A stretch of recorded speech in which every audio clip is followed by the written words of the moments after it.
야고보서 4장 4절부터 10절 말씀으로 마음을 성결하게 하라, 이런 제목으로 같이 은혜를 나누도록 하겠습니다. 야고보서 4장 4절부터 10절 마음을 성결하게 하라. 4절부터 한음성으로 합독합니다. 가늠한 여인들아, 세상과 벗된 것이 하나님과 원수됨을 알지 못하느냐? 그런즉 누구든지 세상과 벗이 되고자 하는 자는 스스로 하나님과 원수가 되는 것이니라. 너희는 하나님이 우리 속에 거하게 하신 성령이 시기하기까지 사모한다 하신 말씀을 헛된 줄로 생각하느냐? 그러나 더 큰 은혜를 주시나니 그러므로 일렀을 때 하나님이 교만한 자를 물리치시고 겸손한 자에게 은혜를 주신다 하였느니라. 그런즉 너희는 하나님께 복종할지어다. 마귀를 대적하라. 그리하면 너희를 피하리라. 하나님을 가까이 하라. 그리하면 너희를 가까이 하시리라.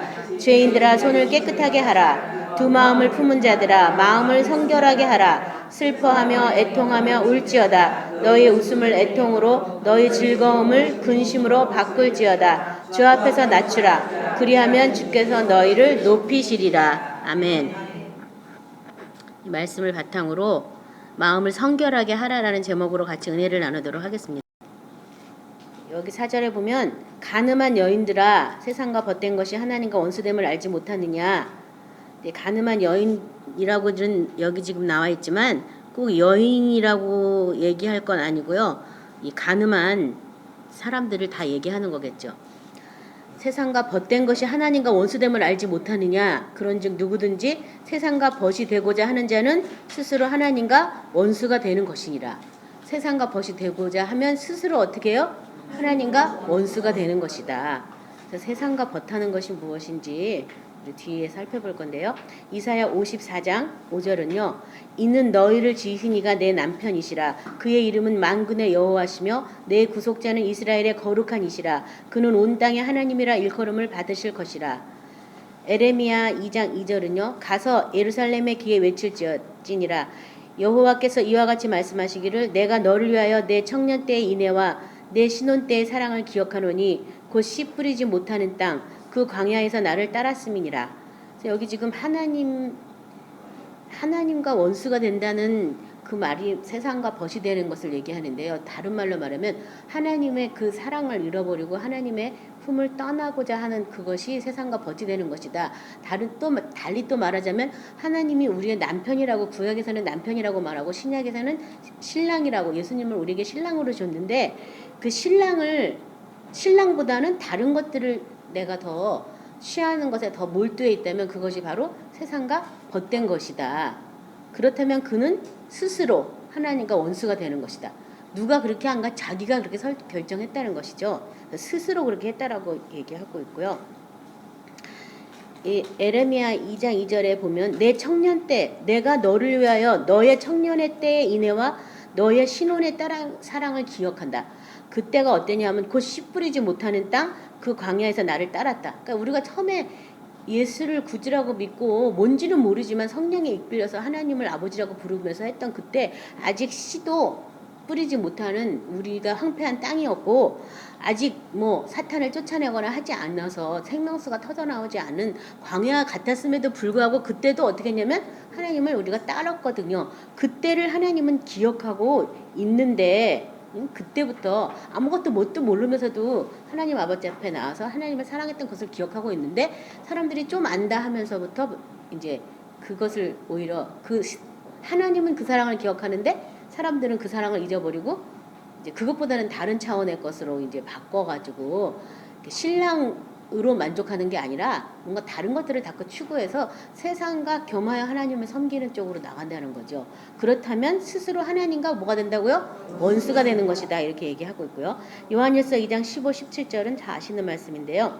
이 세상이나 이 세상에 있는 것들을 사랑하지 말라. 누구든지 세상을 사랑하면 아버지의 사랑이 그 안에 있지 아니하니 이는 세상에 있는 모든 것이 육신의 정욕과 안목의 정욕과 이 세상의 자랑이니 다 아버지께로부터 온 것이 아니요 세상으로부터 온 것이라. 이 세상도 그 정욕도 지나가되 오직 하나님의 뜻을 행하는 자는 영원히 거하느니라. 그러니까 하나님과 원수가 되지 않고 하나님의 벗이 된다는 얘기는 다른 말로 말하면 하나님의 뜻을 행하는 자는 영원히 거한다고 말했잖아요. 하나님의 뜻을 행하는 그것이 바로 하나님하고 함께 동행하는 것이고, 세상과 내가 버텐다, 스스로 내가 하나님께서 멀어졌다, 이 얘기는 하나님의 뜻을 내가 세상의 뜻을 더 숭상하고 하나님의 뜻을 저버린 것을 지금 얘기하고 있거든요. 그래서 이 세상도 그 정욕도 다 지나가는 것이다. 다 지나가. 모든 것이 다 지나가. 뭐만 있어요? 영원히 있어요? 하나님의 뜻을 행하는 것, 믿는 것, 행하는 그것만 영원하다. 하나님의 말씀은 예전부터 계속 있었어요. 근데 그 말씀을 사람들은 믿기만 해가지고 믿기만 하려니까 믿는 것도 어렵거니와 믿기만 하니까 그 능력 안에 돌보심을 못 받고 능력 안에 살지 못해서 사실은 말씀을 믿긴 믿는데 뭘 믿는지도 모르고 그냥 위로받고 이 다음에 될 줄 믿습니다. 뭐 우리가 이렇게 살잖아요. 근데 그게 아니라 하나님의 뜻을 행하는 그것이 영원히 하나님의 사랑 안에 거하고 하나님과 함께하는 것이다라고 지금 말하고 있어요. 또 마태복음 6장 24, 25절에 보면 한 사람이 두 주인을 섬기지 못할 것이니 혹 이를 미워하고 저를 사랑하거나 혹 이를 중히 여기고 저를 경히 여김이라. 너희가 하나님과 재물을 겸하여 섬기지 못하느니라. 그러므로 내가 너희에게 이르노니 목숨을 위하여 무엇을 먹을까? 무엇을 마실까? 몸을 위하여 무엇을 입을까? 염려하지 말라. 목숨이 음식보다 중하지 아니하며 몸이 의복보다 중하지 아니하냐. 또 사람들이 하나님과 세상을 겸하여 섬겨서 스스로 하나님과 원수가 되게 하는 행동 중에 가장 큰 것이 뭐냐면 하나님과 재물을 겸하여 섬기는 데 있다는 거예요. 두 주인을 가지고 있다는 거예요. 그래서 그럴 때 나는 또 세상과 스스로 벗이 돼가지고 하나님과 원수가 된다. 그래서 이 물질에 대해서 하나님이 우리에게 뭐 11조를 내고 안 내고, 하나님은 온 땅에 다 하나님 것인데 뭐 내고 안 내고 하나님이 무슨 상관이 있겠어요. 모든 게 다 하나님 것이고 없으면 생겨자라 말할 수 있는데, 하나님께서 그런 하나님께 먼저 드릴 것은 드리고 취할 것은 취하게 하는 그런 어떤 훈련을 하기 위해서 우리가 먼저 교회에 나오면 11조 먼저 헌물 먼저 드리는 게 되어 있잖아요. 근데 많은 사람들이 그것만 하면 나머지는 된다라고 또 생각하는 그 착각에 많이 빠져 있어요. 근데 하나님과 재물을 겸하여 섬기지 못한다는 얘기는 하나님을 선택할 것이냐 재물을 선택하실 것이냐 이런 어떤 두 가지 일이 있다면 내가 하나님을 선택하겠노라. 하나님을 선택한다는 말은 다른 말로 하면 말씀을 선택한다는 얘기거든요. 또 사탄이 많이 그렇게 하는 것 같아요. 우리를 물질의 노예로 만들기 때문에 내가 하나님께 이렇게 하겠다, 하나님이 나한테 응답을 이렇게 줬다 했는데 그 응답을 내가 계속 유지 못하고 이 물질 때문에 그 응답도 막 놓치는 경우도 많이 있거든요. 물질과 연결이 되면 거기에 내 생각이 막 들어가요. 예를 들면 우리가 막 이렇게 뭐 교회 뭐 신축하니까 우리가 헌금을 드립시다, 벽돌 헌금을 드립시다, 기도하시고 여러분 성령 임하시는 대로 하세요, 이렇게 마음에 들면 탁 처음에 얼마가 탁 떠올라요. 그러면 그게 맞거든요. 근데 두 번째 바로 떠오르는 생각이 아니야, 이건 너무 미쳤어. 내가 이렇게 많은 돈이 어딨어. 이번 달에 뭐 해야 되고 막 이렇게 생각이 여러 가지가 나는 거예요. 그 여러 가지 생각들이 났다는 게 벌써 내가 물질과 하나님을 겸하여 섬기는 거예요. 나는 지금 없지만 그 마음을 주신 하나님께 우리가 감사해야 돼요. 왜냐하면 씨와 먹을 종자를 하나님이 주신다고 했으니까 그 마음을 주신 그게 감사해서 어떻게든지 하나님이 그 물질을 채우실 것을 믿고 감사해야 되는데 벌써 내가 한다라는 생각이 두 번째 딱 작동하니까 아니야, 이번 생활비 못 써야 되니까 이건 모자라. 그러니까 이거는 내가 미쳐서 내가 잘못 들은 거야. 그래가지고 현실적으로 우리가 타협하거든요. 근데 지금 제가 성전에 이렇게 헌금 내는 문제만 얘기를 했지만 많은 사람이 응답도 그렇게 한다는 거예요.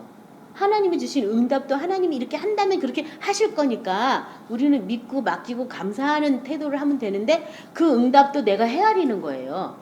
근데 그 헤아리는 이유 중에 많은 부분이 물질하고 연결돼서 또 많이 헤아려요. 사람들이 그냥은 안 헤아리는데 물질이 들어가면 내 입장이 거기 자꾸 들어가는 거예요. 그래서 이 세상 물질이 뭐 생명 다음이다 뭐 이런 말들도 있는데 아무튼 이 세상과 벗된다는 것은 하나님과 물질을 겸하여 섬기는 그것이다라고 말하고 있고요. 스스로 하나님과 원수되는 행동을 우리가 하지 말아야 되겠습니다.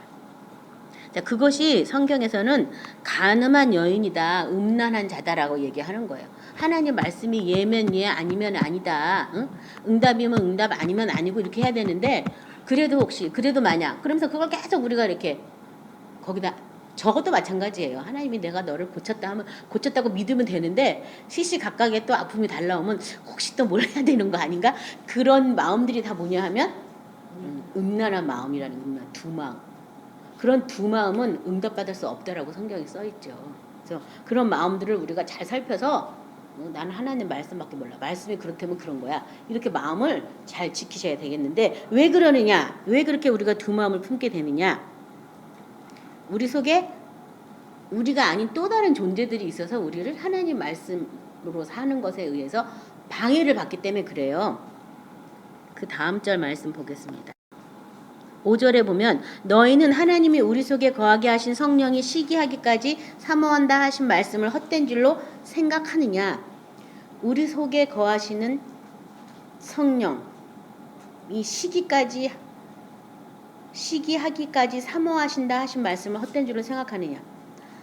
성령이 우리가 세상과 버타여 살면 그 성령의 마음에 우리가 하나님을 사랑하는 쪽으로 가야 되는데 안 하니까 이 시기까지 할 정도로 우리 마음속에서 지금 우리가 헤매고 있을 때 정말 이루 말할 수 없는 마음으로 탄식을 하시죠.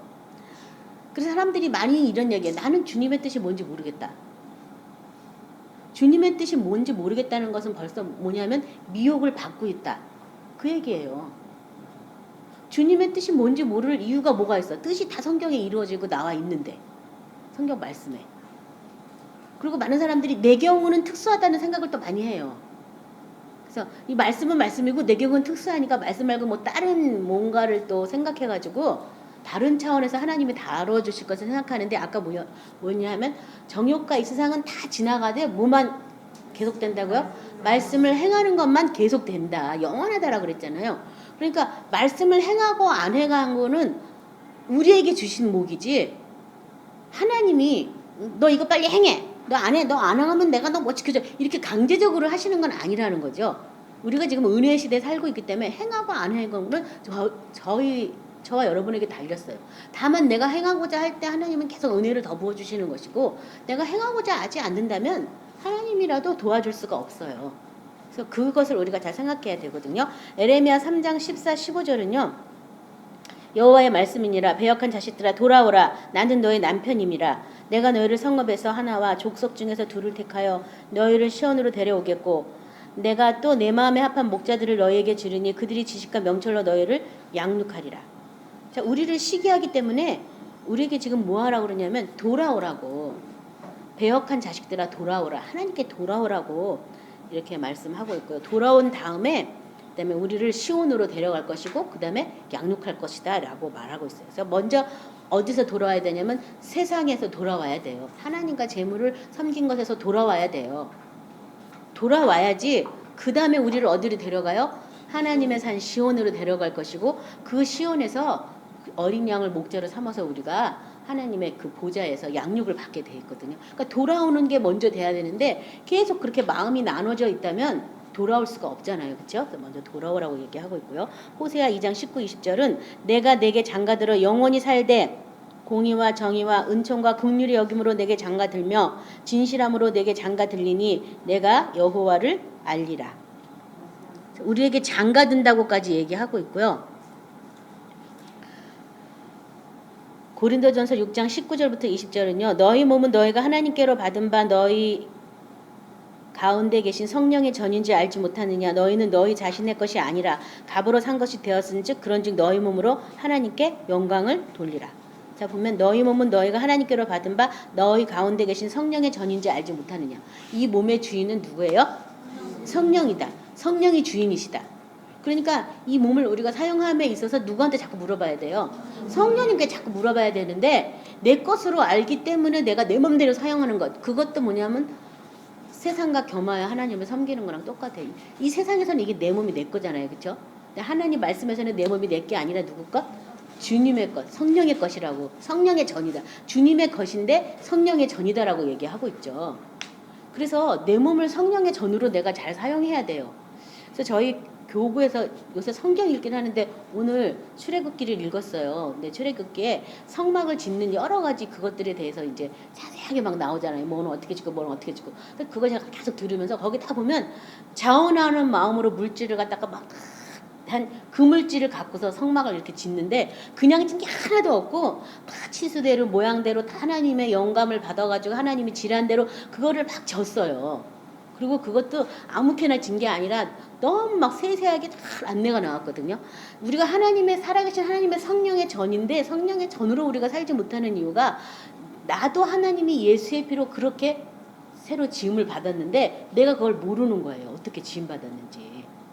은혜로 그냥 다 성령의 전이 돼버렸으니까 어떻게 지음받았는지 모르니까 거기 보면은 그 성막 안에서 어떻게 행해야 될지도 막 자세하게 나와 있잖아요. 안식일마다 뭐 떡상을 갖다 하고 뭐 향 기름은 어떻게 만들고 뭐 향은 어떻게 올려야 되고 뭐 그 방법들이 그 성전 안에서 어떻게 행할 것인가에 대한 문제가 거기 굉장히 많이 자세히 나와 있거든요. 그러니까 내가 하나님의 성령의 전이라고 내가 사용한다면 내 몸을 어떻게 사용할까에 대한 문제도 지금 그 거기에 쫙 나와 있어요.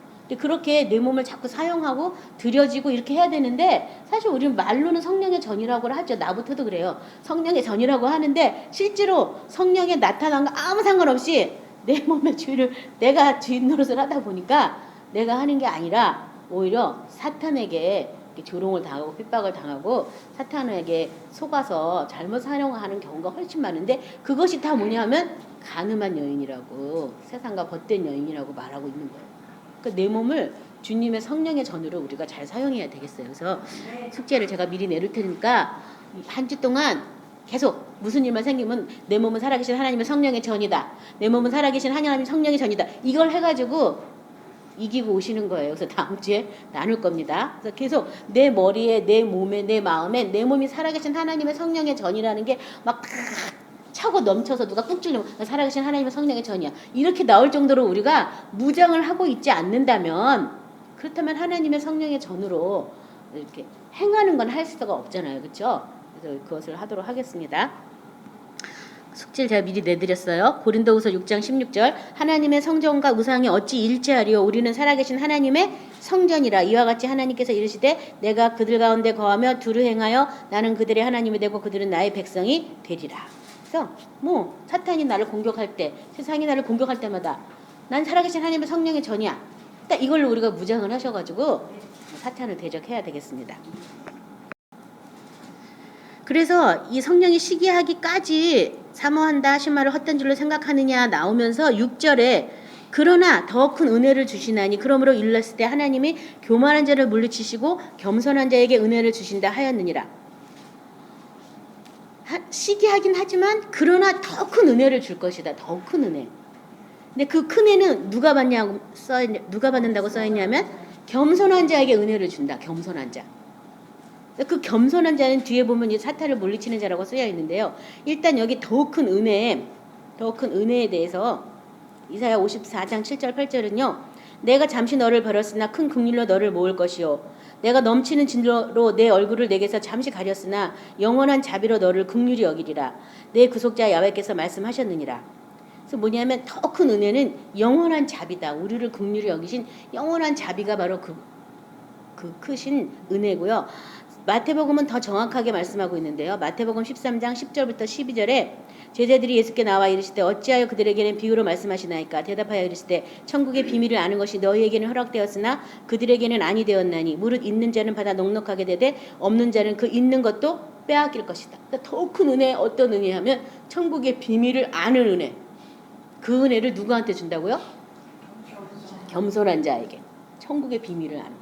많은 사람이 구원을 받으면 이 다음에 천국을 죽어서 간다. 거기에 많이 속아 있다고 제가 항상 말씀드리고 있죠. 이 다음에 죽어서 가는 게 아니라 천국은 세례 요한 때부터 침노를 당하나니 침노하는 자가 빼앗는다. 그리고 예수님께서 뭐라 그랬어요? 천국은 여기 있다 저기 있다 할 것이 아니요 너희 마음 안에 있다. 그러니까 천국은 지금 내가 침노해서 빼앗아가지고 지금 누리고 살아야 될 나라지 이 다음 죽어서 갈 나라가 라고만 생각하면 그거는 복음을 조금밖에 안 믿는 거다. 뭐 그것도 틀린 말은 아니지만 거기서는 영원히 살고 여기는 침노해서 뺏은 것만큼 사는 거거든요. 그래서 아무튼 천국은 이 땅에서부터 시작돼야 돼요. 근데 그 천국의 비밀이라고 지금 쓰여 있잖아요. 그래서 아무나 이것을 아는 것이 아니다. 천국을 주려고 예수님이 오셨어요. 그래서 회개하라 천국이 가까웠다라고 선포하셨지만 그 비밀을 아는 것은 아무한테나 있는 게 아니라 하나님께서 택하신 사람들, 예수의 제자된 사람들만 이 천국의 비밀을 알아요. 그래서 아무든지 예수님을 따르려면 예수님 있는 그곳에 있어야지만 된다 그랬는데 예수님 있는 그곳이 바로 하나님 보좌 우편이기 때문에 우리도 믿음으로 그 보좌 우편까지 가서 거기서 천국에 대해서 이제 갖가지 은혜를 보고 맛보고 깨닫고 해서 이 땅에서도 천국 생활을 하는 거거든요. 그래서 이 천국의 비밀을 아는 것이 바로 더 큰 은혜다. 근데 그 은혜 어떻게 해야지 받는다고요? 겸손해야 받는다라고 말하고 있죠. 겸손. 베드로전서 5장 5절부터 7절 우리 다 같이 찾아서 합독하겠습니다. 베드로전서 5장 5절부터 7절입니다.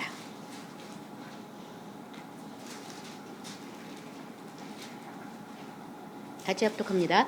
젊은 자들아 이와 같이 장로들에게 순종하고 다 서로 겸손으로 허리를 동이라.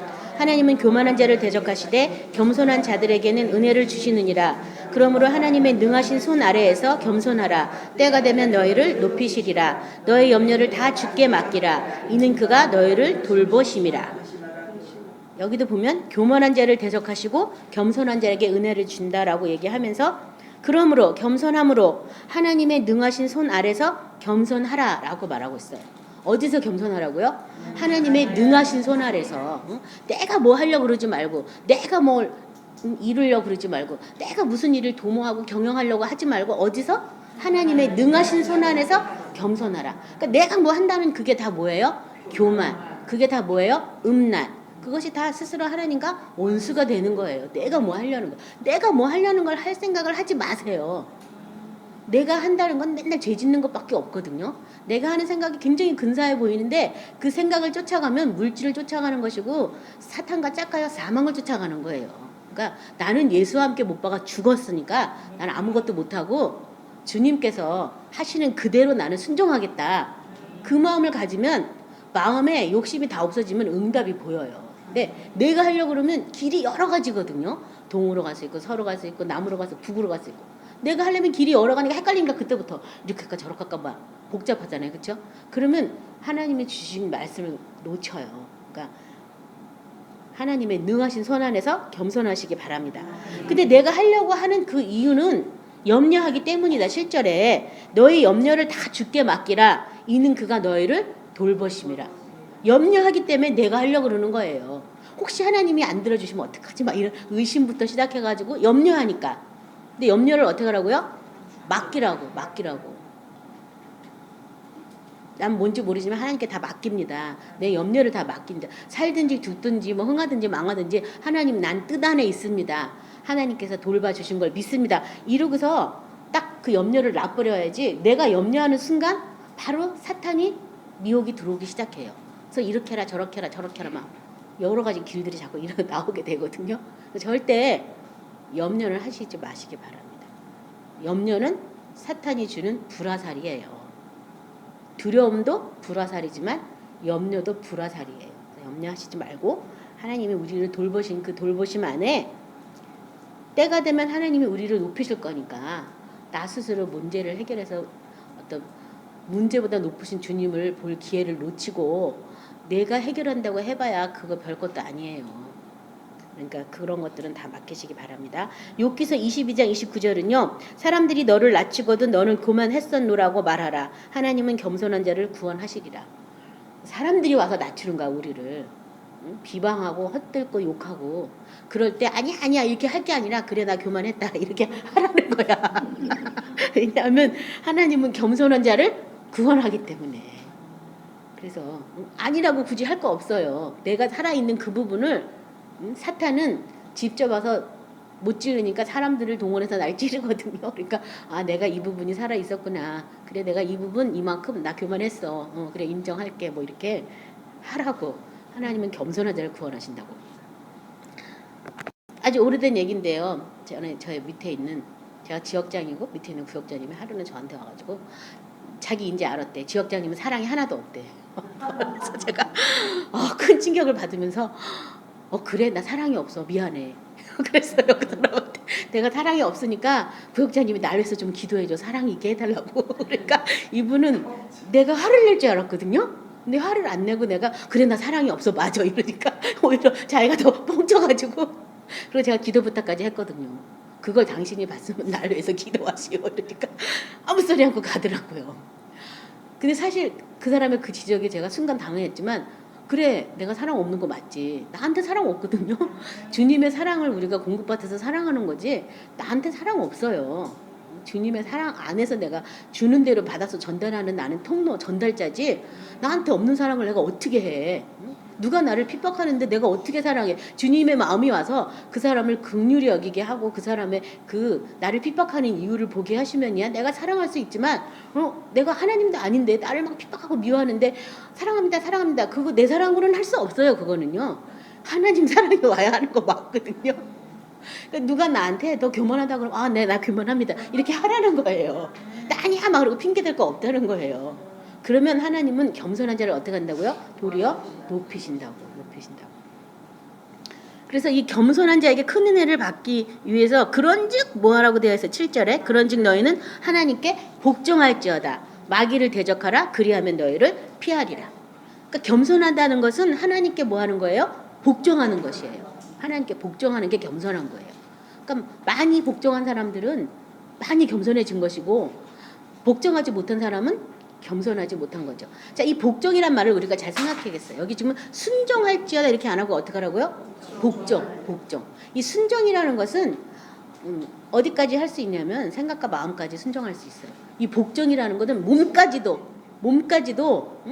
그 권세와 그 능력에 몸까지도 굴복하는 게 복종이에요. 이 복종을 하라는 거예요. 우리가 겸손은 한다고 하긴 해요. 근데 순종의 차원에서 겸손하다 하면 항상 몸이 우리를 거스를 때 내가 참다 보니까 보자 하면서 그동안 참고 누른 모든 것이 폭발할 때가 있어요. 그러니까 그거는 그 순종이 아니에요. 그렇죠? 그래서 여기 지금 뭐 하라고요? 복종. 그래서 하나님께 복종하는 것이 즉 겸손한 것인데 이 겸손한 것은 마귀를 대적하는 것이다. 여기 지금 연이어서 하나님께 복종할지어다. 마귀를 대적하라. 그리하면 너희를 피하리라. 그러니까 우리를 복종하지 못하게 하는 건 뭐 때문이다? 마귀 때문이다. 그러니까 복종하기 위해서 뭐 먼저 하라? 마귀 먼저 대적하려는 거예요. 마귀 대적하지 않으면요 복종 못해요. 순종합니다 하면서 그런데요 그래도요 그래서 이와 토를 자꾸 달 수밖에 없어요. 그렇잖아요. 나는 지금 다리가 무척 아픈데 믿음으로 나은 줄 믿습니다. 아멘. 그랬는데 아직 아픈데 그 말을 믿습니다. 순종하고 나간데 여전히 아픈데 그러면 어떻게 토를 달 수밖에 없잖아요. 그렇죠? 그러니까 뭐 하라고요? 그 괴리감이 있는 부분은 사탄이 나를 묶고 있는 거니까 쫓아내라는 거예요. 대적하라는 거예요. 대적하면 어떻게 한다고요? 피한다고. 대적하지도 않는데 누가 날 피해. 참 그 안타까운 일이 많이 있어요. 그래서 제가 오늘도 어떤 분이 왔다 갔는데 이제 남편한테 학대를 당했다는 얘기를 하는데요. 막고 있으면 어떡하겠어. 대적해야지. 그쵸? 그래서 제가 가르쳐드렸거든요. 예수의 피를 사용해서 사탄아 너는 하나님의 딸 손도 못 댄다 이렇게 선포해버리라고. 맞지 말고. 예수 피로 막. 왜냐면 그 사람이 그러는 게 아니라 그 속에 사탄이 그렇게 하는 거잖아요. 그쵸? 우리가 그 사람은 대적할 수 없지만 사탄은 대적할 수 있잖아. 그 속에서. 그쵸? 그러니까 예수 이름으로 떠나가라 막 이러면서 그렇게 하라니까 안 하더라고. 안 하고 그렇게 많은 사람들이 당하더라고요. 참.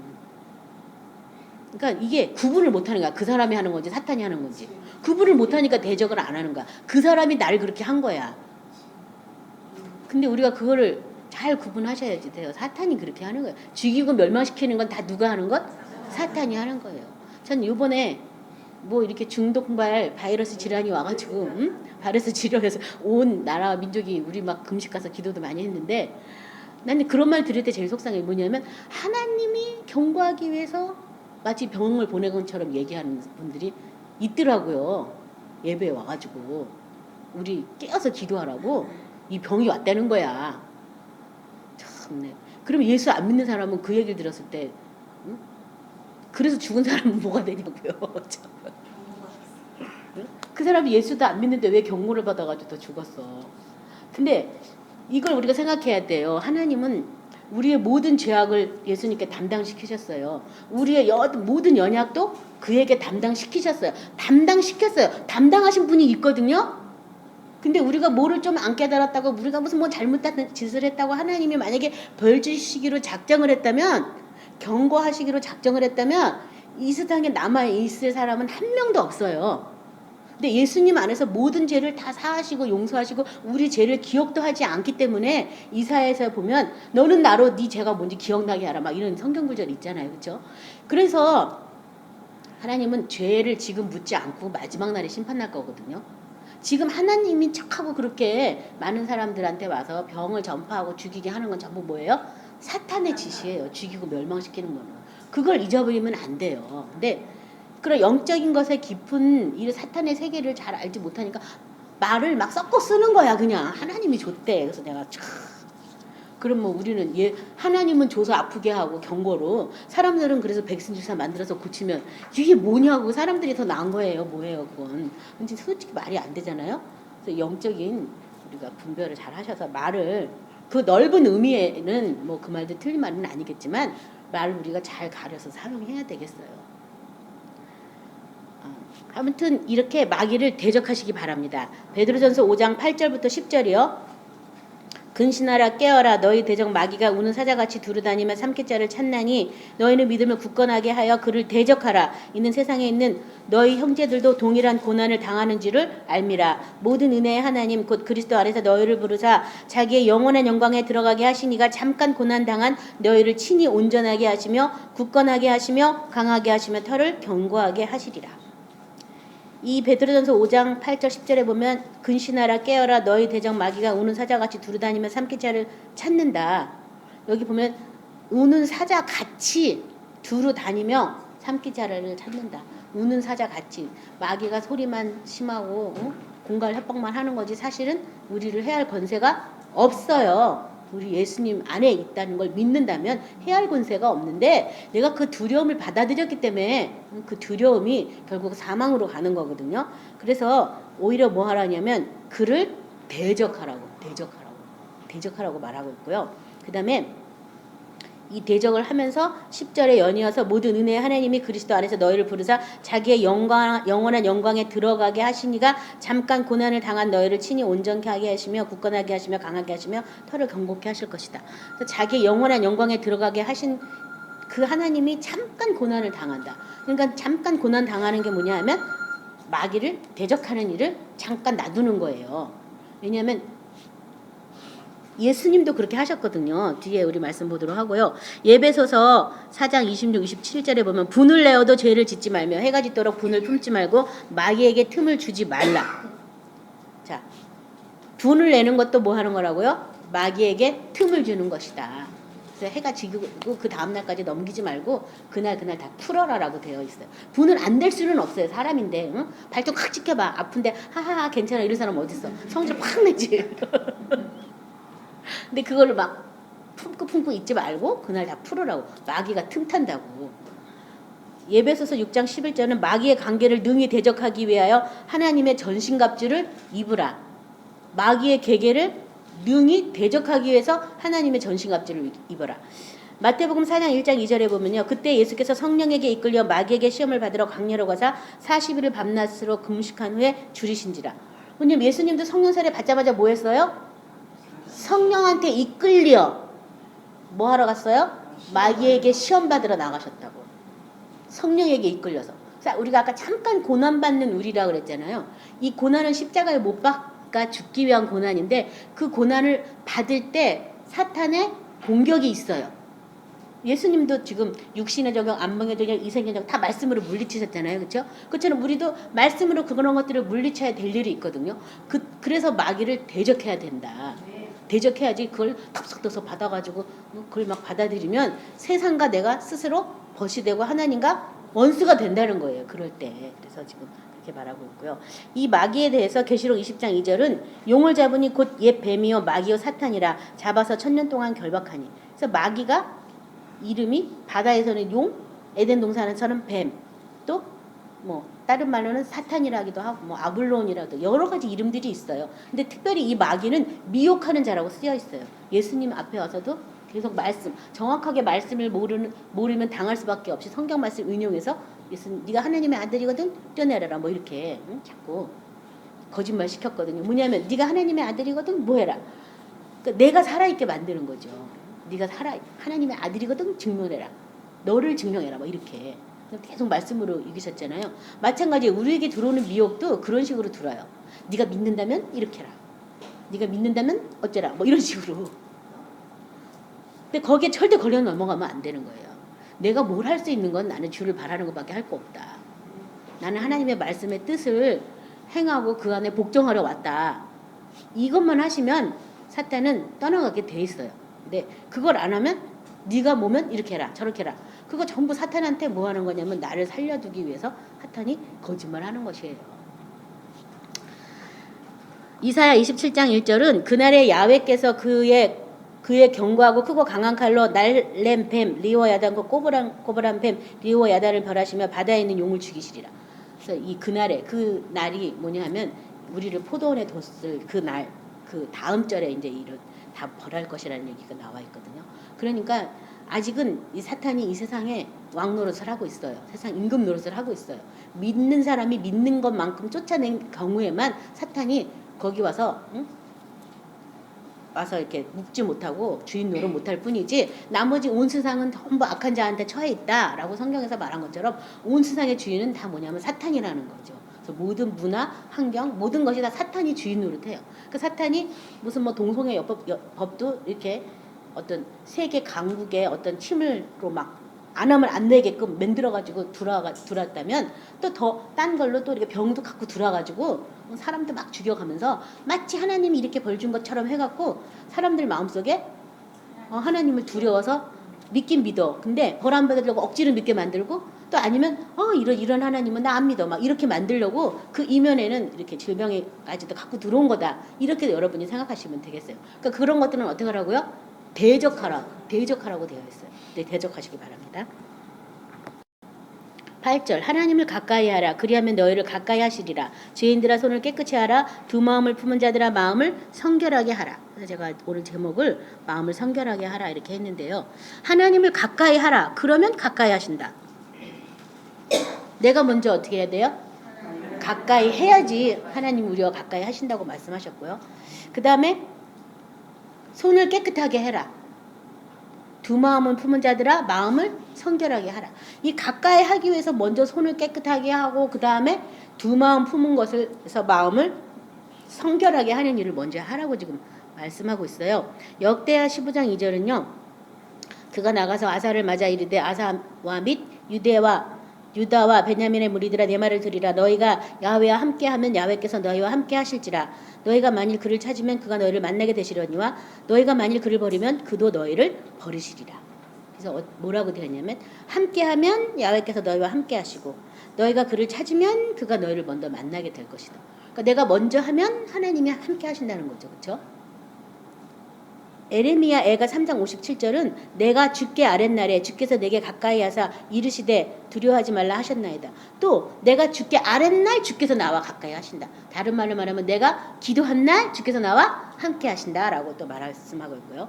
스가랴 1장 3절은 그러므로 너는 그들에게 말하기를 만군의 야훼께서 이처럼 이르시되 너희는 내게로 돌아오라 만군의 야훼의 말이니라. 그리하면 내가 너희에게로 돌아가리라 만군의 여호와의 말이니라. 야훼께 돌아가면 야훼도 우리에게로 돌아온다. 이사야 1장 16절 너희는 스스로 씻으며 스스로 깨끗하게 하여 내 목전에서 너희의 악한 행실을 버리고 행악을 그치고 스스로 씻고 스스로 깨끗하게 해라. 예수님의 피가 있기 때문에 그 피를 사용해서 우리가 언제든지 씻을 수가 있잖아요. 그렇죠? 그래서 씻으라고 계속 말하는 거예요. 그래서 내 영과 혼과 내 육체까지도 날마다 어떻게 해요? 씻는 걸 해야 돼요. 근데 많은 사람들이 이 피로 씻는 거를 안 해요. 씻는 거. 씻는다는 얘기는 도말하여 덮었다는 얘기거든요. 그 자죽도 안 보이도록 계속 씻어. 그래서 우리가 보혈 찬양할 때도 맨날 나의 죄를 씻기는 예수의 피밖에 씻는다라고 자꾸 표현하잖아. 씻는다라고. 그 보혈 찬양에 다 보면 씻는 걸로 나와 있어요. 그러니까 보혈을 가지고 우리가 마시고 뿌리고 뭐 하면서 회개하고 뭐 사탄을 쫓아내고 하면 결국은 뭐가 나오냐 하면 씻는 게 나오는 거예요. 씻는 게. 왜냐면 이 죄성, 이 악성, 예수와 함께 못 박아야 될 그것들은 내 의지로 올라온 게 아니잖아요. 그렇죠? 응? 부모한테 태어나는 순간부터 우리는 이 뱃속에 어둠을 갖고 태어나고 사탄의 종노릇하게 태어났잖아요. 그러니까 이건 내 의지로 되는 게 아니니까 그것을 자꾸 씻어달라고 그래서 씻으면 흰 눈보다 더 희지고 양털보다 더 희게 된다고. 씻으시기 바랍니다. 그래서 회개해서 끝날 게 아니라 뭐 하라고요? 씻으라고. 그래서 중생의 씻음과 성령으로 새롭게 된 자들도 있다라고 그래서 바울 서신에 쓰여 있어요. 그러니까 계속 씻으시기 바랍니다. 야고보서 1장 6절부터 8절 우리 찾아서 같이 합독합니다.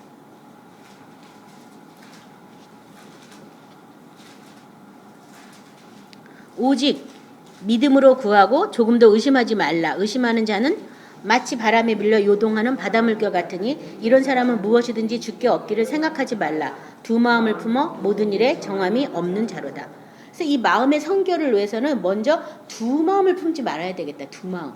그래서 하나님 말씀이 얘면 얘야, 아니면 아닌 거야. 중간 단계는 없어요. 또 하나님의 응답도 하나님이 이렇게 해주겠다면 그대로 하는 거예요. 방법이 내 방법하고 달려도 하나님이 해주겠다면 그 방법이에요. 그러면 두 마음을 품지 말아야 돼요. 기도했는데 내가 깨끗하게 치료해준다고 해줬는데 더 아파. 그러면 그게 치료되는 과정이구나 이렇게 생각해야지. 아니 치료해준다는데 왜 더 아프죠? 막 이러면 벌써 그게 뭐예요? 두 마음을 품고 있는 거예요. 하나님이 해준다면 하는 거예요. 그래서 두 마음을 품지 말아야 돼. 우리 지금 얘기하다 보니까 웃는 사람 많은데 참 우리가 음란한 마음이 많았죠. 네, 그런 사람은 무엇을 얻기 생각하지도 말라고 주께. 두 마음을 품어가지고 모든 일에 정함이 없는 자라고. 그래서 만약에 내가 두 마음을 품었다면 바로 회개하시고 다시 세팅을 다시 해가지고 하나님 이렇게 해줄 수 있으니까 이렇게 해줄 믿습니다. 이걸로 다시 나가시고요. 저 같은 경우에는 그래서 그렇게 해요. 그런 응답이 지연되고 하나님을 말씀하셨는데 이 세상에 그 응답이 나타나는 건 지연이 되잖아요. 그러면 슬며시 염려가 들어오고 슬며시 이렇게 두 마음을 품을 수밖에 없는 거예요. 우리는요. 이 보는 게 맨 이런 거니까. 그럴 때 저는 먼저 감사해요. 감사로 먼저 이렇게 딱 이 의심이라든지 염려를 감사로 탁 막아버려요. 그냥. 하나님 약속하신 대로 이룰 줄 믿습니다. 감사합니다. 이렇게. 내가 먼저 감사까지 해놓고서 의심할 수는 없잖아요. 그렇죠? 그래서 여러분도 그 방법 한번 써보시고요. 그것도 약하다 그러면 헌물을 드려요. 거기다 또. 아직 나타나진 않았지만 하나님 응답해 주신다니까 감사합니다. 이러고서 물질까지 딱 심어. 그러면 어쩌면 물질까지 심은 게 몸까지도 이렇게 표현한 건지 그러면 두 마음이 안 들더라고요. 물질까지 심었는데 하나님께서 받으셨는데 하나님이 이제 하실 거야. 이런 마음이 탁 들면서 두 마음도 안 들고 응답이 더디 와도 될 줄 믿습니다. 그렇게 더 이상 그것이 내 생각에서 떠났어요. 근데 여러분 잘 생각해 보세요. 기도하고 잊어버린 건 다 응답 받았어요. 근데 기도하고 계속 곱씹은 거 응답 못 받았어요. 왜냐하면 두 마음 품어서 그래요. 그러니까 우리가 어떻게 잊을 수가 있냐면 감사기도 해버려요. 그냥. 조금 안 되겠다 싶으면 감사 예물까지 바치세요. 그러면 내 손에서 그 문제는 다 떠났기 때문에 더 이상 생각할 게 없어서 아무 생각 안 하면 사실 하나님의 응답을 방해하는 것은 외부에 있는 게 아니라 내 생각이거든요. 내 마음이 방해해요. 그러니까 그것만 딱 정리하고 나면 하나님의 응답이 어떻게 오는지 보여요. 그래서 저는 그 방법을 쓰거든요. 여러분도 한번 해보시기 바랍니다. 두 마음 품으시면 안 된다. 성결한 마음이 돼야 된다. 예레미야 4장 14절 예루살렘아 내 마음의 악을 씻어버리라. 그리하면 구원을 얻으리라. 내 악한 생각이 내 속에 얼마나 오래 머물겠느냐. 그래서 왜 뭐가 헷갈리고 뭐가 문제예요. 기도했는데 왜 마음이 시원하지가 않아요. 왜 그런 거예요? 내가 하나님의 뜻에 복종하지 않기 때문에 마음이 혼란스럽고 복잡한 거예요. 하나님 뜻에 내가 복종하려고만 하면 마음은 편안해요. 하나님이 그렇게 해서 그렇게 한 거니까. 내가 힘써 복종 안 하려니까 마음이 불편하지. 막 혼미하고 안개같고 뭐가 뭔지 모르겠고. 그러니까 먼저 복종을 하세요. 그리고 우리 교회 목사님이 맨날 뭐 저 하늘이 무너지고 땅이 꺼지더라도 하나님의 말씀을 끌어들라고 선포를 막 해놓으면 그 말씀을 믿는 그 믿음 때문이라도 하나님 아버지께서 일하시죠. 자, 여기 구약에 보니까 출애굽기 19장 14절에 모세가 산에서 내려와 백성에게 이르되 백성을 성결하게 하니 그들이 자기 옷을 빨더라. 그러니까 이 성결이라는 것이 뭐냐면 자기 옷을 마음의 성결이 결국은 뭐까지 빨아내야 하면 자기 옷을 빠는 것까지 돼야 되고요. 출애굽기 28장 36절 38절에는요. 너는 또 순금으로 패를 만들어 도장을 새기는 법으로 그 위에 새기되 여호와께 선거리라 하고 그 패를 청색끈으로 관 위에 매대 곧 관 전면에 있게 하라. 이 패는 아론의 이마에 두어 그가 이스라엘 자손이 거룩하게 드리는 성물과 관련된 제책을 담당하게 하라. 그 패가 아론의 이마에 늘 있으므로 그 성물을 여호와께서 받으시게 되리라. 여기 보면 아론이 이게 관을 썼는데 이 관 위에 야훼께 성결이라는 패를 만들어서 여기다 붙이게 돼 있잖아요. 그래서 그 패를 붙여서 하나님께 드리는 그 예물을 하나님께서 받으시게 된다고. 그러니까 이 성결하지 않으면 하나님 앞에 나갈 수도 없고 하나님을 볼 수도 없다고 성경이 말하고 있어요. 근데 구약에서는 마음의 성결을 얘기한 게 아니라 이마에 붙이라 그래서 생각을 성결하게 하라는 거지만 신약에서는 예수님이 우리 마음에 와 있기 때문에 마음을 성결하게 하라고.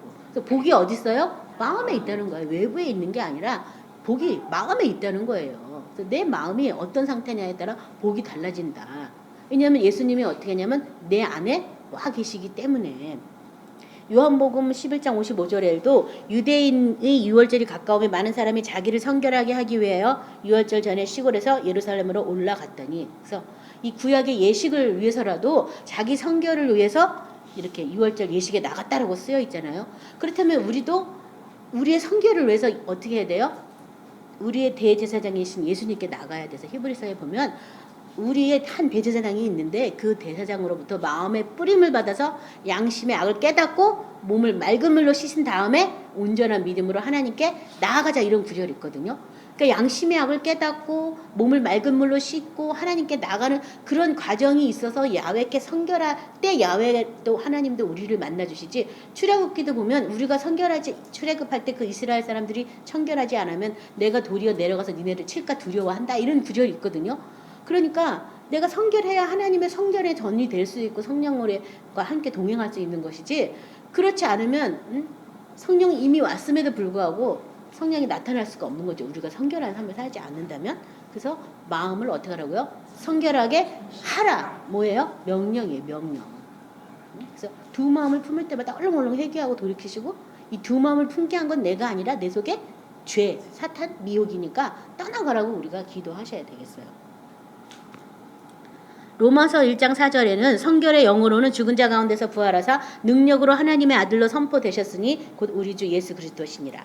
성결의 영, 그래서 성령을 성결의 영이라고도 하는데, 성결의 영을 뭐라고 여기 설명했냐면 죽은 자들 가운데서 부활하사 능력으로 하나님의 아들로 선포된 그것이 바로 성결의 영, 곧 우리 주 예수 그리스도시라고. 그래서 내가 성결하게 되었다는 것, 결국 내가 예수님과 함께 보좌에 앉아있는 그 구원을 받았다라는 말과 똑같아요. 그래서 계속 핏부림을 받고 계속 시침을 받고 계속, 그래서 성결해서 하나님 안에 죄도 없고 악도 없고 마음의 간사도 없고, 그렇게 할 때 주님이 우리와 함께 동행하고 함께 거하실 수가 있는 거지. 내 속에 악도 많고 죄도 많고 마음도 간사하고 이랬다 저랬다 하는데 주님이 우리랑 어떻게 같이 있겠어요? 있어도 자기를 나타낼 수가 없잖아요. 근데 성경에 보면 이 바울이 쓴 서신에는 하나님이 우리를 통해서 그에게 예수님을 나타내기를 기뻐했다고. 우리를 통해서 예수님이 나타나기를 기뻐하시는데 못 나타나는 이유가 우리가 뭐 하기 때문에? 성결하지 않기 때문이라는 거예요. 그래서 성결하기 위해서 기도하셔야 돼요. 아까 스스로 씻고 스스로 이렇게 하라 그랬잖아요. 그래서 많은 사람들이 그냥 예수님이 우리 죄를 담당하셨기 때문에 용서 받았다, 거기서 끝나는데, 거기서 끝날 것이 아니라 내가 깨끗이 씻음 받았다 까지 나가셔야 되겠습니다. 야고보서 3장 17, 18절은 오직 위로부터 난 지혜는 첫째 성결하고 다음에 화평하고 관용하고 양순하며 근육과 선한 열매가 가득하고 평강과 거짓이 없나니 화평하게 하는 자는 화평으로 심어 의의 열매를 거두니라. 그래서 위로 난 지혜가 첫 번째가 바로 성결이라는 거예요.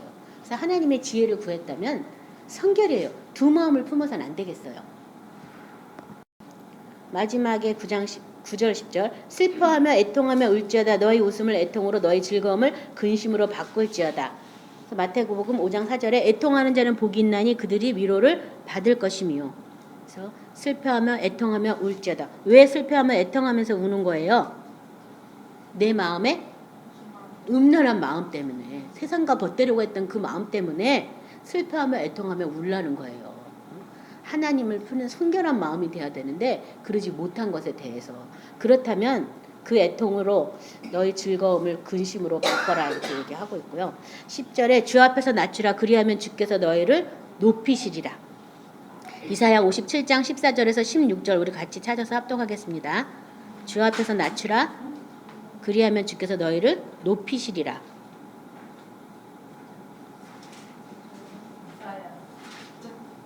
이사야 57장 14절부터 16절. 그가 말하기를 도두고 도두어 길을 수축하여 내 백성의 길에서 거치는 것을 제하여 버리라 하리라. 지극히 존귀하며 영원히 거하시며 거룩하다 이름하는 이가 이와 같이 말씀하시되 내가 높고 거룩한 곳에 있으며 또한 통회하고 마음이 겸손한 자와 함께 있나니 이는 겸손한 자의 영을 소생시키며 통회하는 자의 마음을 소생시키려 함이라. 내가 영원히 다투지 아니하며 내가 끊임없이 노하지 아니할 것은 내가 지은 그 영과 혼이 내 앞에서 피곤할까 함이라. 아멘. 여기 보면 내 백성의 길에서 거치는 것을 제하여 버리라. 뭔가 예수 그리스도 안에 있는 하나님의 나라에 우리가 들어가기 위해서 길이요 진리요 생명 되신 예수님과 함께 성령을 쫓아서 우리가 교제를 나누는 삶을 사는데 그 나라에 가기까지 우리 길에서 거치는 것을 어떻게 하라고요? 제하여 버리라 라고 얘기하면서 그 다음에 무슨 말이 나와 있어요? 지극히 존귀하며 영원히 거하시며 거룩하다 이름하시는 이가 이와 같이 말씀하시되 내가 높고 거룩한 곳에 있으며 또한 통회하고 마음이 겸손한 자와 함께 있다. 통회하고 마음이 겸손한 자와 함께 있다. 내 백성의 길에서 거치는 것을 제하여 버리라. 이것을 제하여 버리기까지 우리에게 통회하고 겸손한 마음이 되기를 기다리고 계시는 거예요. 그래서 회개하시기 바랍니다.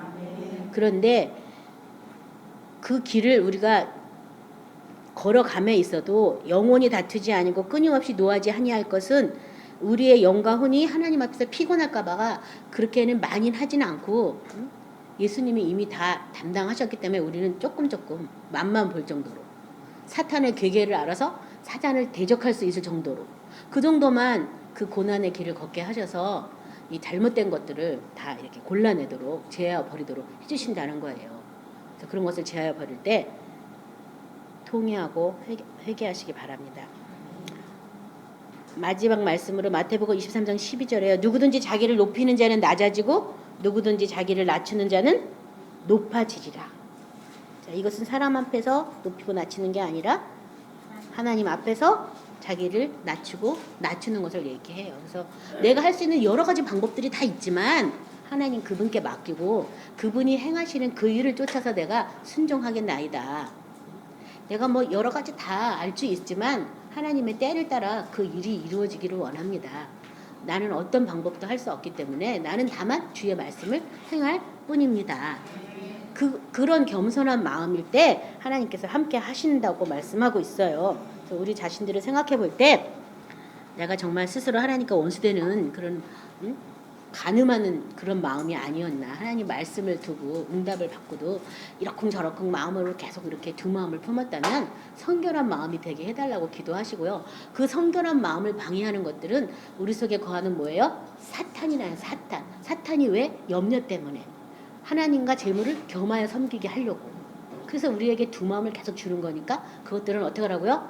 대적하라고. 대적하고 쫓아내시기 바랍니다.